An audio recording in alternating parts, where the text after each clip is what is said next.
Bonjour à tous, merci de m'accueillir chez vous. À situation exceptionnelle, émission exceptionnelle. Durant toute cette période, toute l'équipe d'Histoire de médecins se mobilise pour répondre à toutes vos interrogations.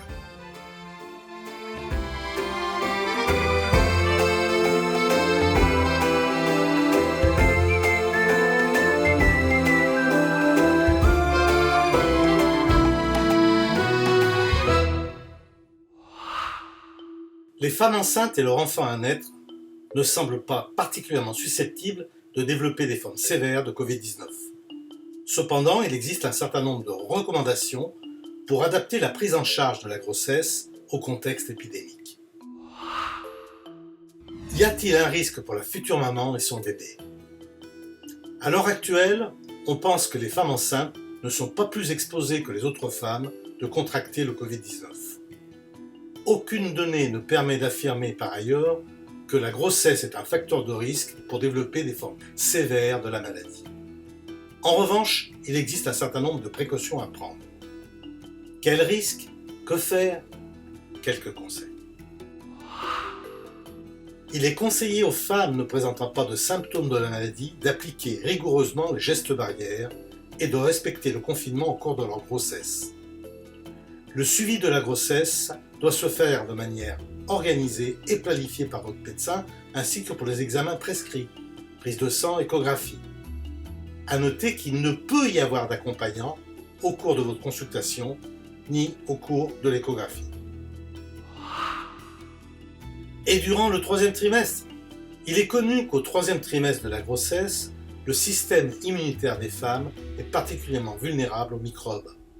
Par ailleurs, des modifications anatomiques, métaboliques et tissulaires liées à la grossesse rendent les patientes particulièrement sensibles aux infections pulmonaires.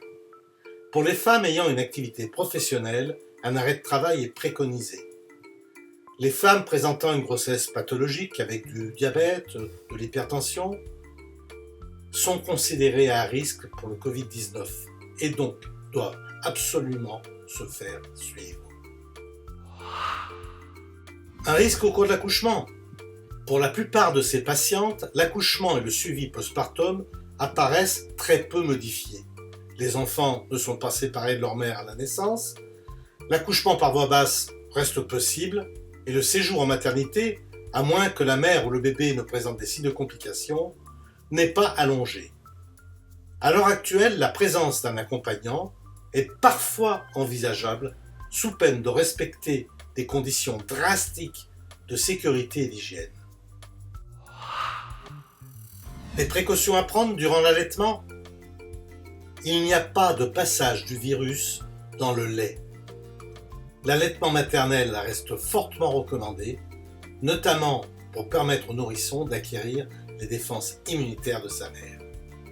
Il est donc essentiel de respecter des règles d'hygiène strictes, le port d'un masque, avec lavage des mains régulier à l'eau savonneuse, friction des mains après avec une solution hydroalcoolique, bien attendre que les mains soient sèches avant de s'occuper du bébé, ne pas toucher ni son masque ni son visage, et de compléter par un lavage des seins au savon doux, non parfumé et bien rincé à l'eau.